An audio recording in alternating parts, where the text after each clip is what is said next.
Academia Credo, para la reforma de toda la vida y la cultura.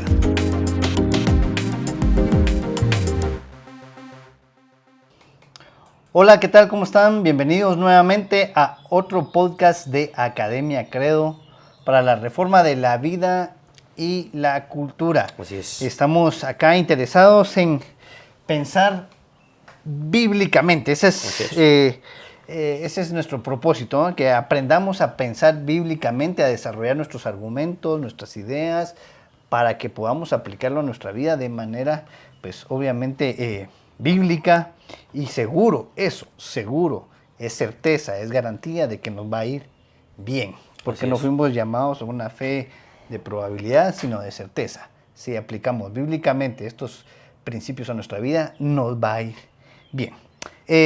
Hoy tenemos un tema, la defensa.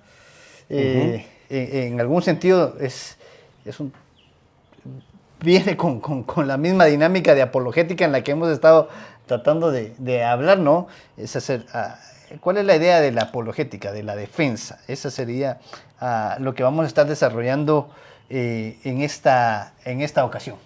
Sí, de nuevo recordamos que el objetivo es la astucia que podemos desarrollar en una cultura tan difícil en la que hoy en alguna medida vivimos, y debemos ser hábiles jugadores de ajedrez y todo lo que mencionábamos también en podcasts anteriores sobre nuestra responsabilidad de no solo interactuar con esta cultura, sino transformarla, reformarla para la gloria de Cristo. El pasaje que vamos a tomar hoy es el pasaje en alguna medida no famoso también, el pasaje de Primera de Pedro, capítulo 3, versos 13 al 16. Y dice así: ¿y quién os podrá hacer daño si demostráis tener celo por lo bueno? Pero aun si sufrís por causa de la justicia, dichosos sois. Y no os amedrentéis por temor a ellos, ni os turbéis, sino santificad a Cristo como Señor en vuestros corazones, estando siempre preparados para presentar defensa ante todo el que os demande razón de la esperanza que hay en vosotros. Pero hacedlo con mansedumbre y reverencia, teniendo buena conciencia, para que en aquello en que sois calumniados sean avergonzados los que difaman vuestra buena conducta en Cristo. Este pasaje también es bastante famoso, más la parte donde dice estando siempre preparados para presentar defensa ante todo el que os demande razón de la esperanza que hay en vosotros. De hecho, así se llama uno de los libros del gran apologista Greg Banson, Always Ready, siempre listos, ¿no? Siempre preparados para presentar una defensa de la fe. Una de las cosas que debemos de recordar es que cuando nosotros hablamos de apologética, no estamos hablando de que las ideas del evangelio, las ideas bíblicas son tan débiles que requieren nuestra defensa y nosotros como intelectuales debemos salir al rescate de ellas. Dios no necesita nuestra defensa, si no, no sería Dios. Entonces, cuando Pedro habla aquí de presentar una defensa, de aquí es donde viene la palabra apologética, del griego apología, defensa, que se traduce como defensa, que realmente significa dar una respuesta, ¿sí? No una defensa en el sentido de que nuestra fe es tan frágil que necesita que nosotros salgamos a su rescate. No, es presentar la consistencia de nuestra fe cristiana. Y aquí Pedro nos va a ayudar este pasaje a entender que esa defensa debe de presentarse no solo con argumentos, sino santificando a Cristo en nuestros corazones. Y vamos a analizar mucho más de esto, ahorita iniciando con algunos puntos. Sí, otra vez recordando este punto muy, muy, muy importante, hermanos. Nosotros no vamos a defender a Dios. Dios no necesita que nosotros lo defendemos, mucho menos va a pasar, porque ¿quién somos nosotros para defender a Dios?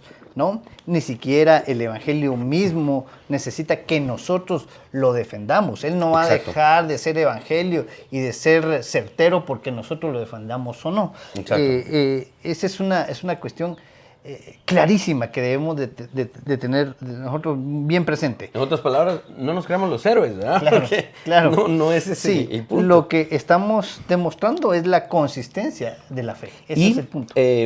También acá no estamos diciendo que hay que abandonar la intelectualidad, no estamos diciendo que hay que abandonar los argumentos, no hay que, entonces no hay que debatir. No, claro, eso hay que hacerlo, pero por los motivos correctos, en el espíritu correcto, que es ¿no? Se nos ha demandado a dar una respuesta cuando alguien pregunta.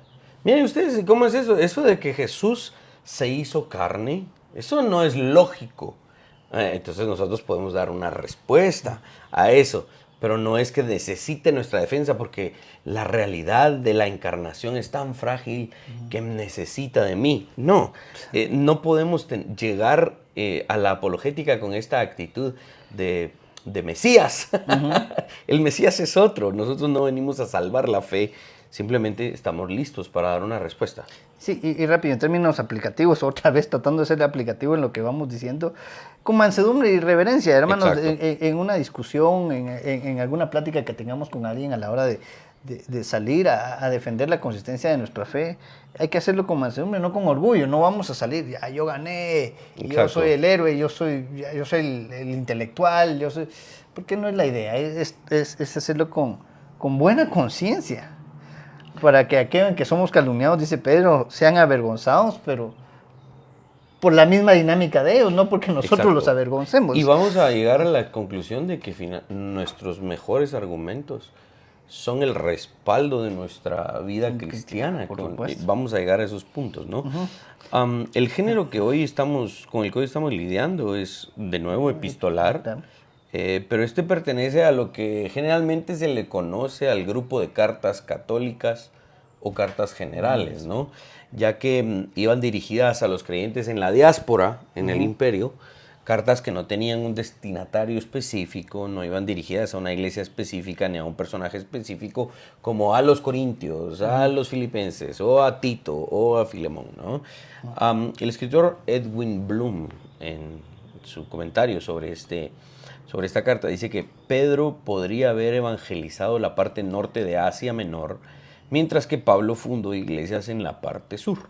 Sin duda, algunas de las iglesias estaban conformadas de cristianos con trasfondo judío y gentil, y los cristianos superaban en número a los judíos en aquellos lugares. Esto es lo que aquí termina la cita de Edwin Bloom sobre este género epistolar, digamos, ¿verdad? Sí, en el contexto general de esta carta, esta tiene un tono pastoral, o sea, en gran parte debido al trato cruel que los cristianos estaban recibiendo de parte del imperio, ¿eh? Sí. No solo del imperio, sino los judíos mismos. Exacto. Recordemos esto otra vez, eso es un contexto bastante general, y entonces Pedro en esta carta le quiere dar ese tono pastoral a los cristianos que fueron esparcidos acá en este tiempo. Uno de los grandes temas en esta carta es la santidad en medio de la persecución. Eso es un asunto de verdad paradójico a veces, ¿no? Sí, claro. Es entendiendo, claro, que Dios es soberano. Soberano y supremamente santo. Así es. Y se nos demanda igual de ser santos, porque yo soy santo. Entonces, ¿por qué en medio de la persecución? El ejemplo dice, no os conforméis a los deseos que antes teníais en vuestra ignorancia, sino que así como aquel que os llamó es santo, así también sed vosotros santos en toda vuestra manera de vivir. ¿Sí? Pedro avanza diciendo que, por tanto, desechando toda malicia y todo engaño, hipocresías, envidias y toda difamación, desead como niños recién nacidos la leche pura de la palabra, para que por ella crezcáis para salvación. Aquí en todo este lenguaje estamos viendo que Pedro está llamando a la santidad, está llamando a vivir de manera piadosa, de manera devota a Cristo, aún en medio de la persecución y la dificultad. Porque generalmente cuando pensamos en la vida devota o piadosa, pensamos pues en un lugar tranquilo, donde no hay problemas, y entonces se puede ser devoto y no hay ruido y esto y lo otro. Pero aquí, por eso les decía yo que esto parece paradójico, ¿no? Porque Pedro está llamando a la santidad, incluso en medio de la turbulencia y la sangre y lo crudo del imperio que ellos están viviendo, ¿no? Claro. Aquí también un llamado para hacer un buen ejercicio, nosotros todos los hermanos, hacer un ejercicio de estudio histórico, contextual de las persecuciones de estos hermanos en el primer siglo. No era una persecución fácil, era una opresión terrible por parte del imperio. Recordemos que los romanos eran expertos en torturas, en someter a sus enemigos bajo cualquier costo, y era terrible la persecución a la cual estos hermanos eran sometidos. Sí. Y esto obviamente dio un problema serio que tuvo la iglesia del primer siglo, el asunto de los que abandonaban la fe. Los apóstatas. De los apóstatas, ¿verdad? Y Pedro también enseña sobre estos, que los que desecharon a Cristo, ¿sí? Que dejaron y desecharon a Cristo, el cual es la piedra angular, ¿no? Y ese era un problema que tenía la iglesia en el primer siglo. Y él inmediatamente hace el contraste con aquellos que habían sido escogidos como el pueblo de Dios para hacer las piedras vivas. Y estos edificaban la casa de Dios. Sí. A pesar de todo eso, Pedro está de verdad animando a los hermanos a mantenerse en santidad. Pedro continúa enseñando sobre la santidad y también amonesta sobre que se abstengan de pasiones carnales, que mantengan una conducta irreprochable entre los gentiles. Esto implica ser irreprochable incluso delante de aquellos que los quieren asesinar, ¿no? En esa misma línea, Pedro enseña que hay que someterse a los gobernantes, quienes tienen un propósito y un ámbito de acción específico. Pedro mismo lo define diciendo que los gobernantes han sido enviados por él, es decir, enviados por Dios para castigo de los malhechores y alabanza de los que hacen el bien. En esa mismísima línea, Pedro también enseña que se sujeten a sus amos, ¿no? Incluso a aquellos que son difíciles de soportar. Estamos mencionando todo lo que Pedro está tratando en esta carta, todos estos asuntos, y Pedro está repitiendo el tema de la santidad, incluso en las condiciones más adversas posibles que nos pudiéramos imaginar. Sí, como es una carta de manera general, ¿no? Pastoral, en ese tono, Pedro sigue enseñando de varias cuestiones. También enseña sobre las mujeres, que deben estar sujetas a sus maridos. También habla de su manera de vestirse, que debe ser... Que no sea ostentosa, sí, ¿no? Y evitar el adorno externo exagerado. Hay que entenderlo todo en su contexto, ¿verdad, hermano? No estamos diciendo que las mujeres no se deben arreglar. Estamos diciendo que hay que entenderlo en su contexto. Y Pedro está tratando de aclarar ese punto. También a los esposos, que fuésemos comprensibles con las mujeres, tratándolas como vasos más frágiles. Así es. Y en conclusión, 1 Pedro 3:8 de la versión Reina Valera dice: finalmente, como quien dice, lo que he escrito desde el principio de la carta hasta acá significa,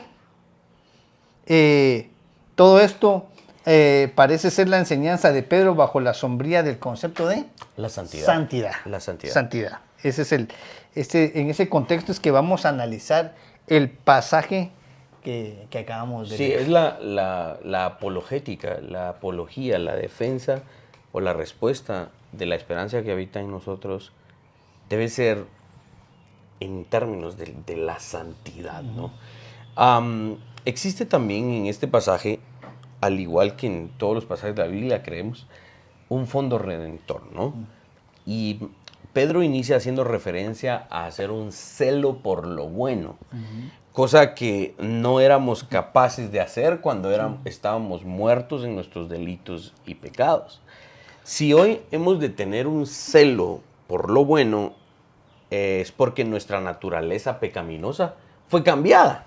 Antes amábamos la maldad y aborrecíamos la justicia. Ahora hemos sido redimidos y justificados y amamos la justicia y aborrecemos la maldad.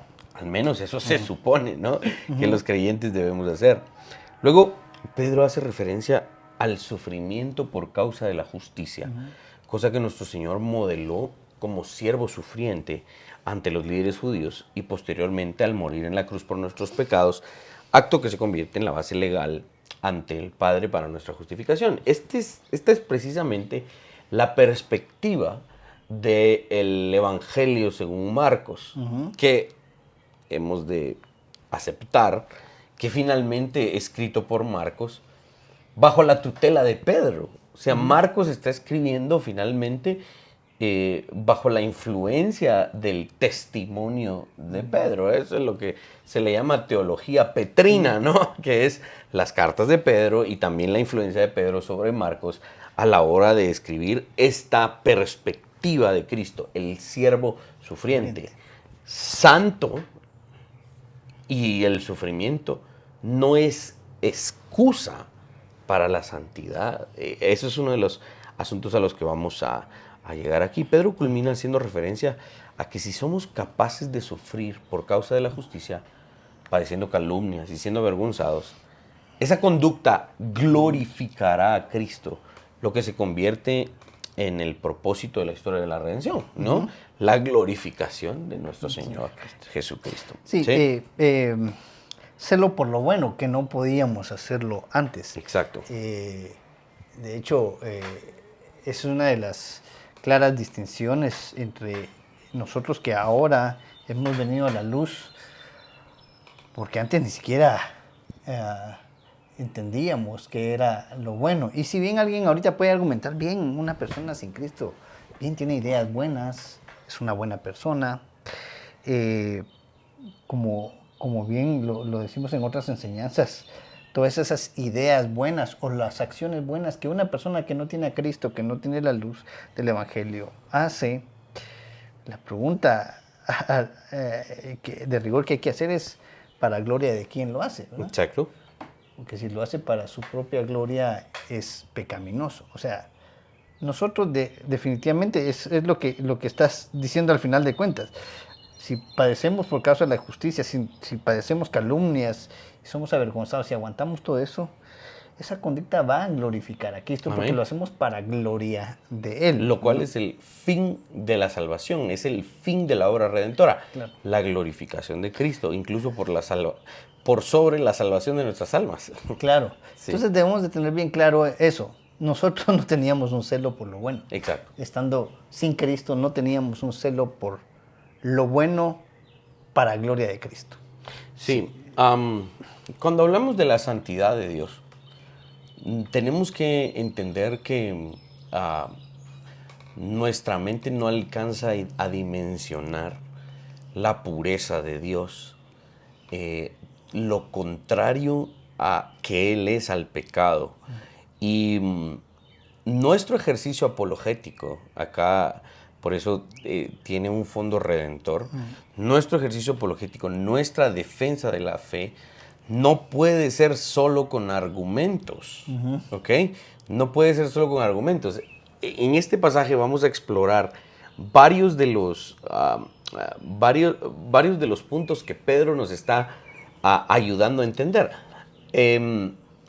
Yo quisiera precisamente sacar a la luz esto. Yo he visto muchos debates entre cristianos y ateos, ¿no? O cristianos y mormones, cristianos y musulmanes, etcétera, ¿no? Más entre cristianos y ateos, ¿no? Pero he visto que los más efectivos son aquellos debates en donde el creyente, el cristiano que está defendiendo la posición bíblica o cristiana, es una persona que probablemente no es tan famosa y que se puede dar fe de su vida, del respaldo de sus palabras, ¿no? Hay varios debates. Yo, pues, como lo hemos planteado a veces acá, vamos a exponer una metodología presuposicional Y precisamente el presuposicionalismo va a abogar por esto, va a abogar por la solvencia de vida en un apologista, en un defensor de la fe. He visto toda la parte contraria, ¿no? De jóvenes, personas, hombres que les gusta mucho la intelectualidad y las palabras y la defensa de la fe y todo lo demás, y que no se ocupan en nada y realmente no tenemos de ellos el testimonio de ser hombres de iglesia o de familia, y terminamos escuchando y viendo cosas terribles, ¿no? Como tristemente este apologista que era, se supone, protestante, no necesariamente reformado, pero sí protestante, de este lado al menos se supone, en contra del catolicismo romano, y que después anuncia, no, me convierto en católico y todo lo demás, porque precisamente la influencia del AGE y todo lo demás, ¿no?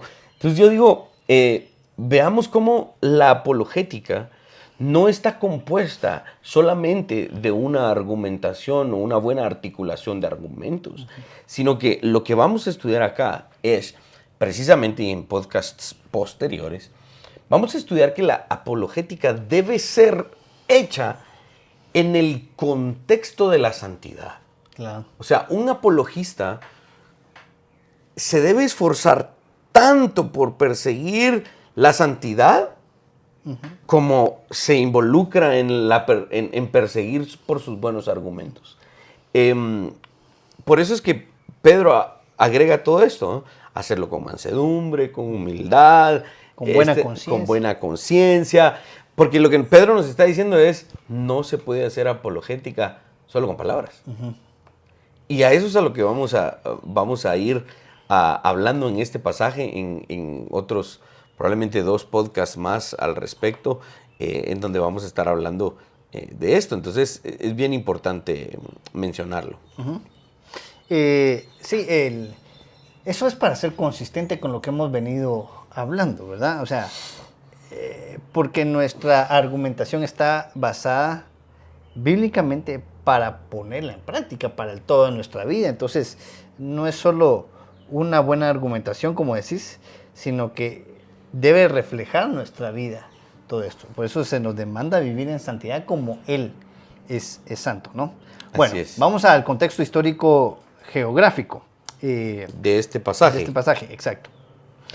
El libro de los Hechos nos muestra la expansión de la iglesia, ¿no? Estamos hablando de, recordemos, los primeros cristianos. Recordemos aquello que viene desde Jerusalén, de Jerusalén a Judea, a Samaria y las áreas que la rodean, de Antioquía a Roma. En medio de todo esto se encuentra la iglesia a la que Pedro fundó. Las iglesias a las que Pedro fundó, a las cuales Pedro les escribe esta carta. Eso debemos de entenderlo bien claro. El historiador cristiano Justo González escribe que dentro del mismo judaísmo del primer siglo existían diferentes sectas, ¿no? Y opiniones. Por lo tanto, estos judíos del primer siglo miraban al cristianismo como una secta más. ¿Recuerdas? Y no cualquier secta. Esta era perseguida por los judíos. Y eso ya lo hemos visto y lo hemos estudiado a través de los hechos, del libro de Hechos también, el libro histórico del Nuevo Testamento, donde vemos claramente esa persecución de los judíos hacia el cristianismo, esta nueva secta, ¿no? Y citamos a Justo González, que dice: la conducta de aquellos judíos hacia el cristianismo se comprende si nos colocamos en su lugar, dice, y vemos el cristianismo desde su punto de vista, como una nueva herejía que iba de ciudad en ciudad tentando a los buenos judíos hasta hacerse herejes. Sí, así miraban los judíos a los nuevos creyentes, ¿no? Claro. A los que seguían este nuevo camino, ¿no? Les llamaba también en el libro de los Hechos. Claro. Que entendemos el celo en alguna medida de los judíos, decir, no, nos están convirtiendo a los judíos en herejes, ¿no? Eso es lo que está diciendo González. Claro. González. Ahora, debido a su parentesco político de los judíos con Roma, estos judíos fueron los primeros perseguidores de la iglesia, ¿no? Con el patrocinio y el protectorado romano. aunque Roma no percibía una distinción entre judaísmo y cristianismo total, los primeros perseguidores de la iglesia con el tiempo pasó a verse estas distinciones y cada vez se fueron viendo estas distinciones de una manera más clara. Hay una escena, por ejemplo, si no estoy mal, es en Éfeso, en el libro de los Hechos, ¿no? Cuando llevan a Pablo y a los que estaban con él ante el gobernante y le dicen que están trastornando el mundo y el gobernante romano le dice, miren, este es un asunto entre ustedes, de los judíos, ¿no? Porque los romanos decían, los cristianos y los judíos estos son los mismos, pero se están peleando. Hasta la misma Biblia nos ayuda a ver eso. Y las distinciones fueron haciéndose tal vez un poco más claras conforme pasaba el tiempo, ¿no? ¿Sí? Así es. Entonces, esa distinción obviamente la vemos otra vez recordando y tratando de que, hermanos, hagamos un estudio otra vez histórico, hagamos el ejercicio histórico de entender esta dinámica de la iglesia y la persecución en el primer siglo. Bueno, la persecución bajo el emperador romano Nerón inicia y fue de enorme importancia. Escribe otra vez Justo González. Esta fue de importancia no tanto por su magnitud, sino como por haber sido la primera de una larga serie de persecuciones de crueldad y cada vez más creciente. Así es. Eso es muy, muy, muy importante. El 18 de julio del año 64 después de Cristo estalló este gran incendio en Roma, ¿no? Roma se quemó. Sí. Recordemos otra vez, Nerón era considerado como definitivamente una fiera. Desquiciado, descabellado. Nerón era el emperador y este se encontraba en una de sus residencias de Antium. En un lugar llamado Antium, sí. Más o menos como unas 15 leguas de Roma, unos 70 kilómetros más o menos de Roma, sí. A pesar de que Nerón se esforzó para que no lo culparan por este incendio, los rumores en la ciudad eran cada vez más fuertes, ya que para estas alturas mucha gente en el imperio lo tenía por loco, ¿no? Por loco. Nerón ya le parecía loco a la gente. Este incendio fue de verdad un hecho bien complicado en la ciudad de Roma. El fuego de este incendio duró 6 días y 7 noches y después volvió a encenderse en diversos lugares durante 3 días más. Roma estaba formada por 14 barrios y de esos 14 barrios, 10 fueron devorados por el fuego, ¿no? La gente en medio del sufrimiento exigía un culpable. ¿Quién fue el que quemó Roma, no? Nerón, él se creía poeta, dice Justo González, y pretendía pertenecer al número de poetas y escritores, literatos de Roma, sin tener realmente la habilidad o los dones. Entonces comenzó a decirse que el emperador, en sus deseos de convertirse en poeta, había provocado el incendio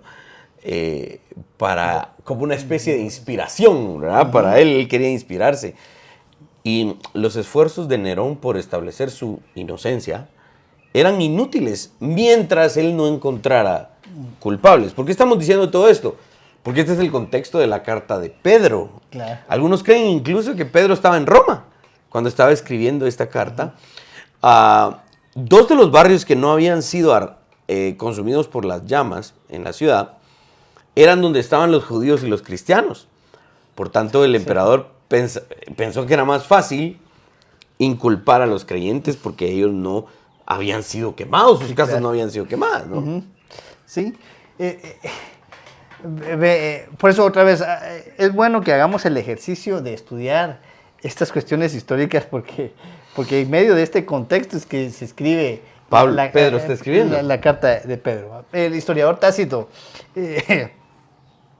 quien parece que creía que el incendio fue un accidente en un almacén de aceite y por lo tanto la acusación hecha contra los cristianos era falso, él escribió lo siguiente y cito lo que dice Tácito: a pesar de todos los esfuerzos humanos de la liberalidad del emperador y de los sacrificios ofrecidos a los dioses, nada bastaba para apartar las sospechas ni para destruir la creencia de que el fuego había sido ordenado.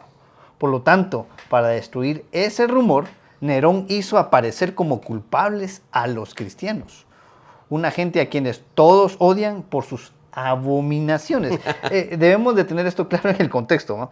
Y los castigó con muy refinada crueldad. Cristo, de quien toman su nombre, fue ejecutado por Poncio Pilato durante el reinado de Tiberio. Detenida por un instante, esta dañina superstición apareció de nuevo no solo en Judea, donde estaba la raíz de ese mal. Refiriéndose al cristianismo, ¿no? Sí, sino también en Roma, ese lugar donde se dan cita y encuentran seguidores. Todas las cosas atroces y abominables que llegan desde todos los rincones del mundo.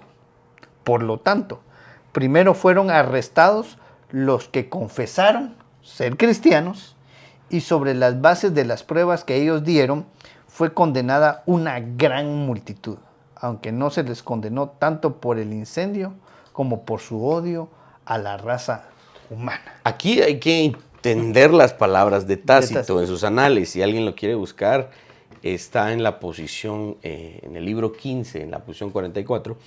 Las palabras de Tácito nos dan un panorama más claro de lo que pensaba el imperio de los cristianos y del cómo se les trataba en el primer siglo, ¿no? De estas percepciones se entiende que, de hecho, los cristianos en el primer siglo eran considerados una especie de ateos. Claro. ¿Por qué? Porque los cristianos rechazaban el panteón grecorromano. Ellos rechazaban la multiplicidad de dioses y el paganismo y creían en un hombre llamado Jesucristo como el único Curios, como el único Señor, ¿verdad? Título que obviamente era solo para el emperador romano. Entonces, ¿quiénes eran curiosamente, ¿no? ¿Quiénes eran los ateos en el primer siglo? Los creyentes, los cristianos. Y no adoraban a este panteón de dioses. Y cuando Tácito llama, estos eran los que practicaban todas estas abominaciones, era porque estas prácticas que para nosotros son santas, ¿no? La Santa Cena, ¿sí? Ellos decimos comer el cuerpo de Cristo y beber su sangre en estos dos elementos. Tácito dice que los romanos consideraban a los cristianos como abominables. ¿Cómo es que se comen el cuerpo de su Señor y la sangre de Él? Los acusaban de canibalismo, ¿no? Los acusaban de canibalismo. Y también, dice, eran perversos porque se casaban con sus hermanas. Se casaban con sus hermanas porque obviamente a las mujeres en la iglesia se les llama hermanas en Cristo. Ajá. No necesariamente miembros de la misma familia o de consanguinidad. Finalmente, personas como Tácito creían que los cristianos odiaban a la humanidad, ¿no? Ellos odiaban al mundo, odiaban a todo lo que el imperio obviamente hacía, ¿no? Uh-huh. Es en este contexto histórico, social, político, cultural que Pedro escribe esta carta. ¿Sí? Sí, veamos otra vez, aunque nosotros no estamos en esa situación, no estamos en esa dinámica de persecución como lo vivieron nuestros hermanos en el primer siglo, veamos que podemos encontrarle cierta aplicabilidad a nuestras ideas hoy, ¿no?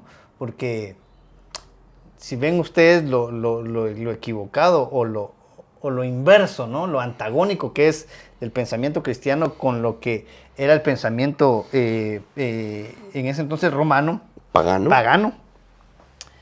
Hoy podemos ver que hay una clara distinción entre nuestro pensamiento cristiano y el pensamiento humanista, ateo, ¿no?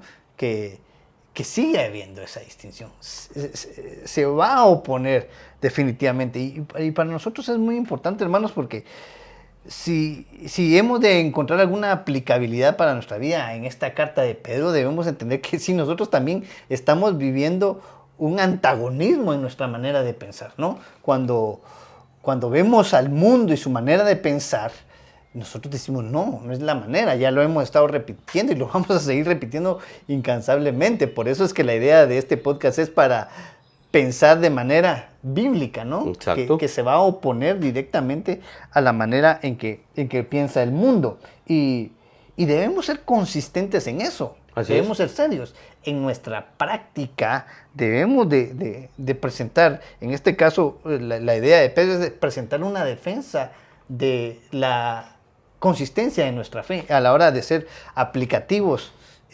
Porque no es posible, hermanos, que leamos algo en la Escritura, lo creamos, digamos amén en las iglesias, lo vivamos, pero a la hora de ponerlo en práctica, agarramos ideas del mundo para ponerlas en prácticas y nos olvidamos de los principios y preceptos bíblicos. No puede ser posible, hermanos, que nosotros, que si somos cristianos o nos llamamos cristianos, no seamos consistentes con lo que leemos en la Escritura y mantenernos firmes, como lo estaban haciendo nuestros hermanos en el primer siglo. Sí, la otra cosa que hay que agregar acá es que en el contexto que estamos viendo acá de esta carta, el peligro para el creyente era real en términos de inminencia de su martirio, de su tortura. Ellos realmente vivían, si no con la incertidumbre, creo que no con la incertidumbre, sí vivían en alguna medida con, bueno, tal vez hoy es el día que salgo de mi casa y no voy a regresar porque me agarraron y me van a llevar al Coliseo Romano y me van a lanzar en medio de las fieras para ser destazado. Vean la crueldad y el aborrecimiento del mundo en ese momento para con los creyentes. Seamos honestos, aunque sí vivimos en una cultura muy complicada hoy, no nos podemos comparar, hombre, no estamos sufriendo como esos creyentes. Y a Pedro, inspirado por el Espíritu, vamos a leerlo diciendo, a pesar de todos estos peligros, de todo este maltrato y aborrecimiento que ustedes están recibiendo, hermanos en Cristo, santifiquen a Cristo en sus corazones, presenten una respuesta con mansedumbre, con humildad. No es posible que hoy, viviendo en una época mucho más pacífica en muchos aspectos, al menos en esos aspectos de violencia, que ya es un gran distintivo, ¿no?, entre nosotros y la iglesia primitiva, al menos en países como Guatemala, como en el que estamos, Estados Unidos, que sí, en efecto tenemos nuestros retos. No vivimos en Corea del Norte, pues no vivimos en otros lugares. No es posible que en un lugar y en una época en donde sí tenemos una relativa paz, no estemos dispuestos a presentar nuestros argumentos con mansedumbre, con humildad, santificando a Cristo en nuestros corazones, persiguiendo la santidad para tener una solvencia moral y que nuestras palabras no se oigan vacías en un micrófono, en un podcast. Es decir, Pedro está diciendo, si estos cristianos con esta opresión lo pudieron hacer, ustedes también deben hacerlo. Yo creo que esa sería una muy buena conclusión en el inicio del estudio de este pasaje, porque todavía en los próximos podcasts vamos a hablar de esto. Falta un montón. Y para terminar, a mí de verdad me gustaría hacer un análisis sintáctico porque me parece interesante lo que Pedro está diciendo y lo vamos a argumentar otra vez desde la Escritura. Hay un paralelismo de contraste aquí en este pasaje de Pedro, porque dice por lo menos esta frase: ¿y quién os podrá hacer daño si demostráis tener celo por lo bueno? Otro paralelismo aquí es: pero aún si sufrís por causa de la justicia, dichosos sois. Es como contrastante, ¿Sí, ¿verdad? no? Es como Claro. irónico, Ajá. paradójico. Exacto. Otro: y no os amedrentéis por temor a ellos, ni os turbéis, sino santificad a Cristo como Señor en vuestros corazones. Exacto, los elementos son contrarios en las frases, Claro. ¿no? Otro: estando siempre preparados para presentar defensa ante todo aquel que os demande razón de la esperanza que hay en vosotros, pero hacedlo con mansedumbre y reverencia, teniendo buena conciencia, para que en aquello en que sois calumniados sean avergonzados los que difaman vuestra buena conducta en Cristo. Ahí está el contraste, ¿no? Porque ellos estaban buscando calumniarlos, pero realmente los que terminaban siendo avergonzados eran los que calumniaban. Esta es una técnica común de escritura en los escritores hebreos, ¿no? Claro. En los Pedro siendo israelita, porque estos contrastes y estos paralelismos abundan en el Antiguo Testamento, ¿no? Claro. Y bueno, y aquí quiero recordar el pasaje rápido de donde Jesús nos demanda que que oremos por nuestros enemigos, Ujú. ¿sí? Aquellos que os difaman y os persiguen y os ultrajan, que oremos por ellos. Aquellos que dicen toda especie de mal y lo aclara, mintiendo, ¿verdad? Y básicamente era lo que hacían con los cristianos en el primer siglo, era una difamación, mintiendo. Ahora, vamos a terminar viendo esto en otras partes de las Escrituras. Sí. Y me gustaría a hacer referencia a estos pasajes bíblicos. Judas 3 dice: amados, por la gran solicitud que tenía de escribiros acerca de nuestra común salvación, me ha sido necesaria escribiros exhortándoos que contendáis ardientemente por la fe que ha sido una vez dada a los santos. Sí. Tito 1, 7-9, porque es necesario que el obispo sea irreprensible. Otra vez haciendo referencia a lo que Pedro está hablando de que debemos de tener buena conciencia, buena conducta, ¿no?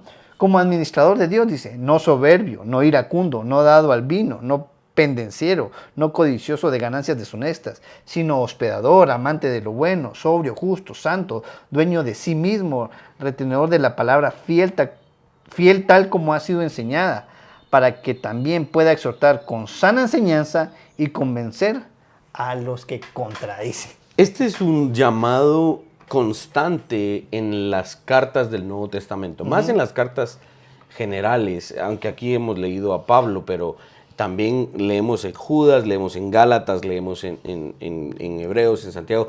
Vamos a leer este llamado constante a defender la fe, a defender, a guardar la sana doctrina y a presentar una respuesta. Esto lo vemos en otras partes de la Escritura, como Pedro lo está escribiendo en el pasaje que hoy estamos hablando. Así que quédense pendientes para el siguiente podcast, donde vamos a desarrollar un poco más del significado original de este pasaje y vamos a ir ahondando en la aplicación también de lo que significa hacer apologética. Bueno, nuevamente, gracias por haber estado con nosotros. La idea de todo esto es, el propósito de esta serie es que aprendamos a pensar bíblicamente, para que pensemos con claridad en este mundo torcido. Que Dios les bendiga. Hasta la próxima ocasión. Suscríbete y comparte. Reformemos juntos toda la vida y la cultura.